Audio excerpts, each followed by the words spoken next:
It's summertime in Washington, D.C., and the heat index isn't the only thing that's rising. There's been a spike in congressional momentum for one, possibly two infrastructure bills. Now, the latest drama on Capitol Hill concerns a bipartisan infrastructure plan and whether it should be coupled with a separate proposal that's supported only by Democrats. The thinking is that the latter of these plans would probably sail through the House of Representatives with a comfortable majority, but that it would only squeak through the Senate, requiring the assistance of Vice President Kamala Harris and her tie-breaking vote. And even that would only be made possible through the arcane budget reconciliation process. Now, we've got to talk about the price tag. The bipartisan plan carries a estimated cost of about $1 trillion. And the Democratic supplement, well, that's estimated to cost between $4 and $5 trillion. We actually don't know yet. Now, that is a absolutely massive amount of spending. So the question has to be asked, how does Congress intend to pay for it? I'm Bob Goulder, contributing editor with Tax Notes. And joining me to talk about this is Joe Thorndike, also a contributing editor with Tax Notes. Together, we're going to explore how to pay for infrastructure, all in 5 minutes.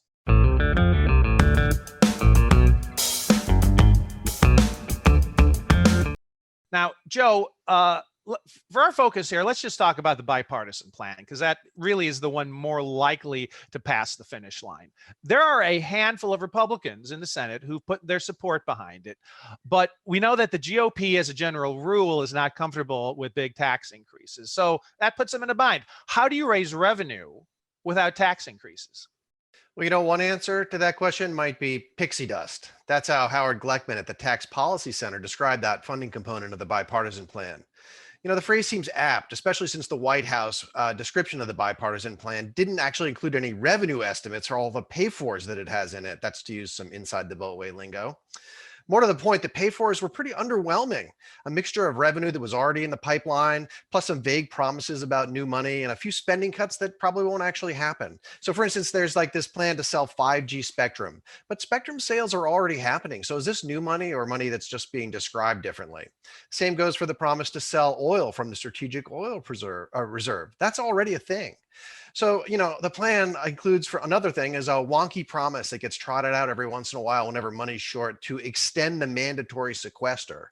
What that actually means is saving money by cutting payments to Medicare providers. That sounds great, but Congress has been promising to do that for years, and they always chicken out at the last minute and waive those cuts. So these ostensible cash cows, they never actually deliver any actual milk, at least not as much as advertised.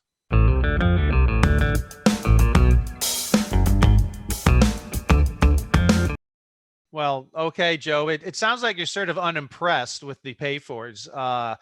Did Congress have better options available that they're not using?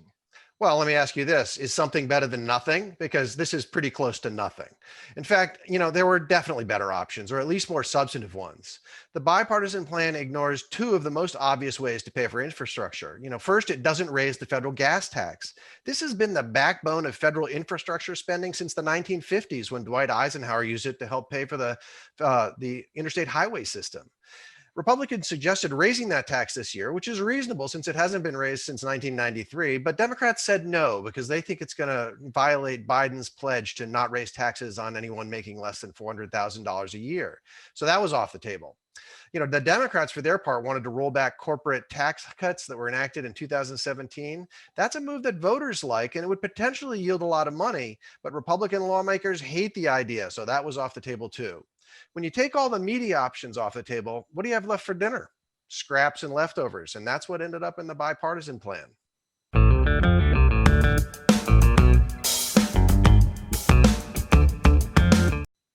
Okay, Joe, I think I get the gist of what you're saying here. This bipartisan infrastructure plan, really, we should just look at it as spending, pure and simple. All this talk about pay-fors and fiscal responsibility, that's kind of just window dressing and happy talk to make some people feel a little bit better about all the money that's being spent. Is that it?